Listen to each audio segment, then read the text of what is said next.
आदाब नाज़रीन, बहुत बहुत इस्तकबाल है आपका जी सलाम पर। मैं हूं आपके साथ माफिया खान। बुलेटिन की शुरुआत इस वक्त की अहम खबर के साथ करेंगे। वजीर दाखिला अमित शाह से तेलंगाना के सीएम की मुलाकात हुई है। दिल्ली के दौरे पर हैं तेलंगाना के सीएम चंद्रशेखर राव। रियासत के मसलों को लेकर कल पीएम मोदी से भी मिले थे केसीआर। मरकजी हुकूमत के साथ कई अहम इशूज पर केसीआर ने चर्चा की है। तो इस वक्त की अहम खबर आपको दे रहे हैं। तेलंगाना के सीएम के चंद्रशेखर राव ने मुलाकात की है। वजीर दाखिला अमित शाह से दिल्ली के दौरे पर हैं तेलंगाना के सीएम चंद्रशेखर राव। रियासत के मसलों को लेकर कल पीएम मोदी से भी मिले थे केसीआर और आज अमित शाह से मुलाकात हुई है चंद्रशेखर राव की। तो मरकजी हुकूमत के साथ कई अहम इश्यूज पर केसीआर ने चर्चा की है, बातचीत हुई है। वजीर दाखिला अमित शाह से तेलंगाना के सीएम की मुलाकात हुई है। दिल्ली के दौरे पर हैं तेलंगाना के सीएम चंद्रशेखर राव। कल पीएम मोदी से मुलाकात हुई थी और आज अमित शाह से मुलाकात करने पहुंचे चंद्रशेखर राव तेलंगाना के सीएम। उधर मरकजी हुकूमत की जानिब से नेशनल मोनेटाइजेशन पाइपलाइन पर 6 लाख करोड़ के ऐलान की कांग्रेस मुखालफत कर रही है। कांग्रेस के साबिक सदर राहुल गांधी के बयान के बाद कांग्रेस लीडरान अलग अलग रियासतों में जाकर मीडिया से बात कर रहे हैं। इसी कड़ी में तेलंगाना पहुंचे सीनियर लीडर मल्लिकार्जुन खड़गे ने मोदी हुकूमत पर जमकर हमला बोला। उन्होंने कहा कि सरकार एक एक कर मुल्क के सभी इदारों को प्राइवेट हाथों में दे रही है, जिसे बाद में क्या किया जाएगा और उसमें काम करने वाले वर्कर्स का क्या होगा, कुछ साफ नहीं है। इस दौरान डिमोनेटाइजेशन को मुल्क की मईशत गिरने का जिम्मेदार बताते हुए सरकार के फैसले पर सवाल उठाए गए। मोदी सरकार ने जो 23 अगस्त 2021 को नेशनल मोनेटाइजेशन पाइपलाइन में 6 लाख करोड़ रुपए जमा करने का जो एक देश के लोगों को संदेश दिया है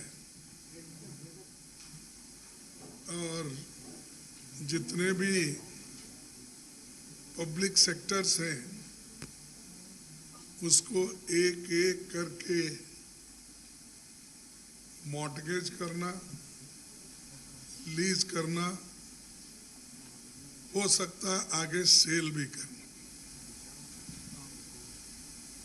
तो इसका परिणाम क्या होगा? What is going to be, how it is going to affect the common people? इस मौके पर मल्लिकार्जुन खड़गे ने प्राइवेट सेक्टर्स को लेकर क्या कहा, आइए आपको सुनवाते हैं। मिक्स्ड इकोनॉमी का उद्देश्य यही था। इस देश में प्राइवेट सेक्टर हो, पब्लिक सेक्टर हो, कोऑपरेटिव सेक्टर हो, जॉइंट सेक्टर हो, सभी सेक्टर्स को जवाहरलाल नेहरू जी ने तवज्जो दिया और इन सेक्टर्स के साथ ही बड़े BHEL, BEL, ITs, ये जो टेलीफोन इंडस्ट्रीज, ये सब इस देश में आए और आज पब्लिक सेक्टर्स के तहत 35 लाख लोग काम कर रहे हैं। 35 लाख लोग एश्योर्ड इनकम ले रहे हैं। उधर कर्नाटक सीएम बसवराज बोम्बई की क़यादत में इंतखाब लड़ने वाले मरकजी वजीर दाखिला के बयान पर सियासत जारी है। रियासत पहुंचे मरकजी वजीर प्रहलाद जोशी भी इस बयान के हक में खड़े नजर आए। उन्होंने कहा कि इसमें हैरानी जैसी कोई बात नहीं है, जो भी सीएम होता है आने वाला इंतखाब उसी की क़यादत में लड़ा जाता है। याद रहे कि 2 रोज पहले अमित शाह ने कर्नाटक सीएम की जमकर तारीफ की थी। इस दौरान उन्होंने कहा कि आने वाले असेंबली इंतखाब बसवराज की क़यादत में लड़े जाएंगे और बीजेपी को शानदार काम कामयाबी भी मिलेगी, क्योंकि लोग उनके काम और अंदाज को पसंद कर रहे हैं।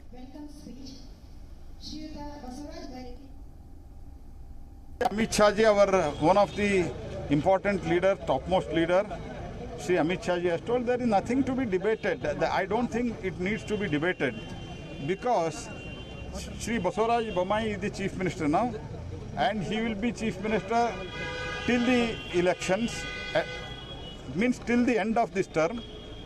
So naturally we have to fight election under his leadership. I don't find anything wrong in that. And within a month also, he has also done good work. His beginning is good. Well begun is half done. So Amit Shah ji, what he has told, it is I think there is no need to debate on that. Some senior leaders have expressed their disappointment regarding this. I don't think anybody has expressed, and in BJP, if at all anything has to be expressed, it is within the forum, within the four walls they have to express. I don't think any senior leader has expressed it like that. And all the senior leaders, may it be Shri Yediyurappa ji, may it be Shri Shettar ji, we will take BJP Karnataka per se, and as a personally myself also, and even Chief Minister, we want to take their advice, guidance, everything, and we will go. Karnataka से BJP MP Pratap Sinha के खत पर तनाजा शुरू हो गया है। कांग्रेस का कहना है कि बीजेपी नाम बदलने के अलावा कुछ नहीं कर सकती, इसलिए पूरे मुल्क में नाम बदलो मुहिम चला रही है। आपको बता दें कि प्रताप सिन्हा ने सीएम बसवराज को खत लिखकर राजीव गांधी नागरहोल नेशनल पार्क का नाम बदलने की मांग की है। उन्होंने अपने खत में पार्क का नाम फील्ड मार्शल करियप्पा के नाम पर करने का सुझाव दिया है। उन्होंने लिखा है कि इस पार्क का नाम FMKM Cariappa Nagarhole national park और टाइगर रिजर्व कर दिया जाए, ये मुल्क की आर्मी को सही खराज होगी। सीएम साहब ये सभी डिसीजन लेना पड़ेगा, जरूर। CM sir is very capable, he take the decision. आपका ओपिनियन क्या है सर? मेरा opinion CM decision is final decision. So this is not, see, you can, for the new thing, new parks, you can name anybody's name. When it is named after someone, whether whoever it is, whether it's Mahatma Gandhi ji, whether it's Vajpayee ji, whether it's Rajiv Gandhi ji, Indira Gandhi ji, whatever it is, removing one name and putting another name is bad. You have got enough opportunities. You got enough parks, enough institutions. You can name after Kariappa ji. He is also, after all, a great man. It's a petty politics. Pratap Simha in his lifetime has never done politics which is large-hearted. Rajiv Gandhi is a martyr. He has given his life for this country. You want to pit one personality against one more personality who has served the country. Okay? So that shows your petty mindset. I want him to stop this petty. Is this a training given in the BJP to always do petty politics? Okay, they can rename anything, but Rajiv Gandhi will live forever in the hearts of the people. He has transformed this country. He has brought digital revolution. He has brought telephone revolution. He has brought the internet into the country. He has taken this country to the next century. Rajiv Gandhi does not need anything to be named against on his name. He is Amar. He'll live for long. फिलहाल रुक रहे हैं एक छोटे से break के लिए, जल्द होते हैं हाजिर। ब्रेक के बाद एक बार फिर से आपका इस्तकबाल है। चलिए बुलेटिन में बढ़ेंगे आगे, बात करेंगे कुछ और खबरों की। ऑल इंडिया शिया समाज भी हिस्सेदारी की मांग कर रहा है। इसी कड़ी में तंजीम के सदर कासिम हैदर हैदराबाद पहुंचे थे, जहां उन्होंने रियासती हुकूमत पर तंज किया। हालांकि अभी तक तंजीम को कोई खास कामयाबी नहीं मिली है, लेकिन आने वाले वक्त में भी इसके लिए कोशिशें जारी रहेंगी। जाहिद तंग नज़र ने हमें काफिर जाना और काफिर ये समझता है मुसलमान हूँ मैं। ये सबसे बड़ी प्रॉब्लम हमारे साथ है, यानी हमको एक पोटली में बंद कर दिया गया है। ठीक है, हम चाह रहे हैं कि एक अलग विंडो हमें दी जाए, है ना, जिसमें सिर्फ हमारे समाज की बात हो, हमारे समाज के लोगों को उसका हक मिल सके। डे 1 से 10 साल हो गया है, हम लोग कोशिश कर रहे हैं और हमें कोशिश पे कामयाबी हासिल हो रही है, मगर जिस तरीके से आप पूछ रहे हैं कि कितने % मिली है, वो पाइपलाइन में वर्क है हमारा। हम प्रोसेस कर रहे हैं स्टेट गवर्नमेंट्स में, चूँकि जहाँ पे नॉन बीजेपी गवर्नमेंट है, जहाँ बीजेपी गवर्नमेंट है, वहाँ पे कुछ डिफ़िकल्टीज आ रही है। वो डिफ़िकल्टीज को हम दूर करने के लिए हमारा प्रोसेस जारी है और इंशाल्लाह ताला ऑल इंडिया शिया समाज की, चूँकि हमारा काम है, जैसा जनरल सेक्रेटरी ने बताया कि सबको एक तस्मीम हमको प्रेरणा है, उसी हिसाब से हम काम ये कर रहे हैं कि ऑल ओवर इंडिया के शिया एक प्लेटफॉर्म पे आए, एक आवाज़ बने, हम उसकी आवाज़ को हुकूमत तक पहुँचाएं।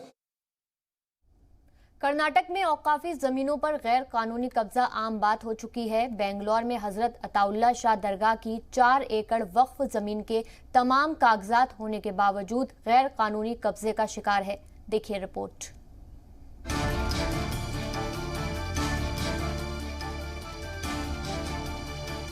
बेंगलोर के लालबाग के करीब में मौजूद वक्फ की 200 करोड़ की मिल्कियत वाली जमीन गैर कानूनी कब्जे में है। वक्फ बोर्ड की लापरवाही की वजह से अब तक वक्फ इसे वापस नहीं ले पा रही है। 1812 में मैसूर के महाराजा ने बेंगलोर की दरगाह हजरत अताउल्ला शाह को ये जमीन दी थी। इसके तमाम दस्तावेज भी मौजूद हैं। 1976 और 1984 में 2 मरतबा रियासती हुकूमत ने इसको लैंड एजुकेशन नोटिफिकेशन जारी की। ये मामला अदालत में भी चैलेंज किया गया, जहां से कोई राहत नहीं मिल सकी। इससे ये बात साबित हो रही है कि ये जमीन वक्फ की ही है। 1992 में एक भोरीलाल वो जो है ये कुछ गलत डॉक्यूमेंट पेश करके, फिक्टिशियस डॉक्यूमेंट पेश करके गवर्नमेंट से, एक लीगल डिपार्टमेंट से ओपिनियन लिए कि ये जगह, वो क्लेम करे ये जगह मेरी है बोल के। उसके बाद एक इदारे वालों ने जो है इसमें एक अपील करे। अपील में जो है 2014 में अपील में जो है भोरीलाल की अर्जी वज़ा हो गई, खारिज हो गई। खारिज होने के बाद जो है अब वक्फ बोर्ड को ये मिल्कियत जाकर अपने तहवील में लेना था। वक्फ बोर्ड अपना काम नहीं करे। अक़लियती बहबूद के सेक्रेटरी को क्या इख्तियारात वक्फ एक्ट के अंदर हैं, पहले उसको उनको देखना चाहिए। अगर उनको स्टैट्यूटरी पावर है वक्फ एक्ट 1995 के तहत, तभी वो अपने इख्तियार को चला सकते हैं। महज डिविजनल कमिश्नर की एक रिपोर्ट आई है, उस रिपोर्ट को जो है अंधाधुन एक्सेप्ट करना जो है ये मुनासिब नहीं है।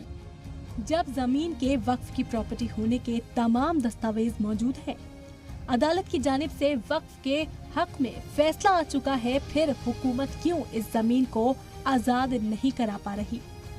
और उस रीजनल कमिश्नर एक नतीजे पर पहुंच के ये तय करे कि हापकम्स और वक्फ बोर्ड दोनों भी मिलके ये कोर्ट में एक जॉइंट एफिडेविट फाइल करें कि ये गवर्नमेंट की जमीन है, गवर्नमेंट की प्रॉपर्टी है।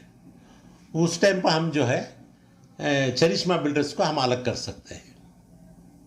उसके बाद जो है ये हम फैसला कर लेंगे आपस में कि ये प्रॉपर्टी हापकम्स की और वक्फ की है। इस मामले में जी सलाम की टीम ने वक्फ बोर्ड के सीईओ से राब्ता किया तो उन्होंने बात करने से इनकार कर दिया। हालांकि इस दौरान उन्होंने ये जरूर कहा है कि वो जमीन हासिल करने की कोशिश में जुटे हुए हैं। ब्यूरो रिपोर्ट, जी सलाम।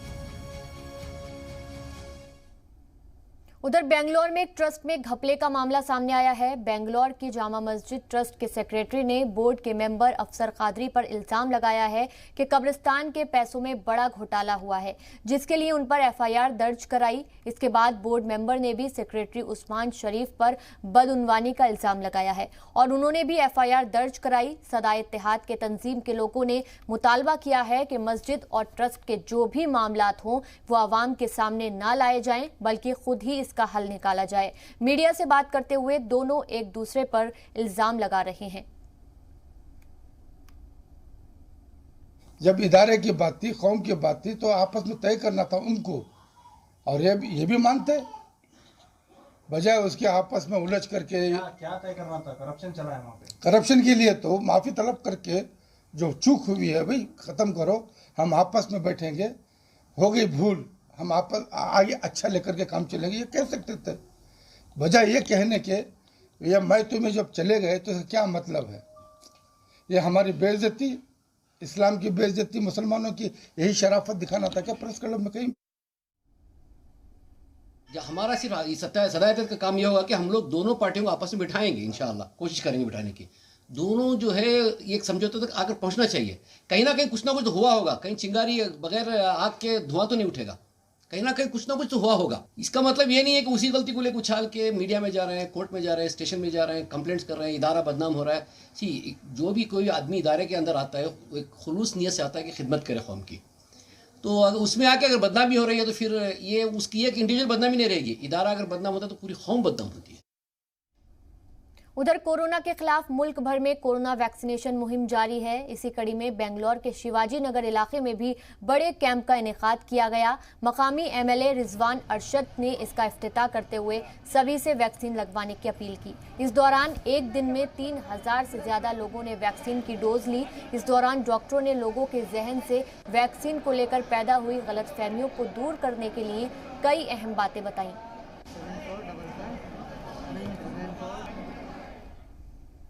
बॉलीवुड अदाकारा कंगना रनौत की फिल्म थलाइवी जल्द ही रिलीज होने वाली है। इससे पहले कंगना चेन्नई के मरीना बीच पर साबिक वजीर आला जयललिता के मुजस्समे पर गुलपोशी कर खिराज अकीदत पेश करती नजर आई। आपको बता दें कि कंगना रनौत की ये फिल्म जयललिता की जिंदगी पर ही मबनी है।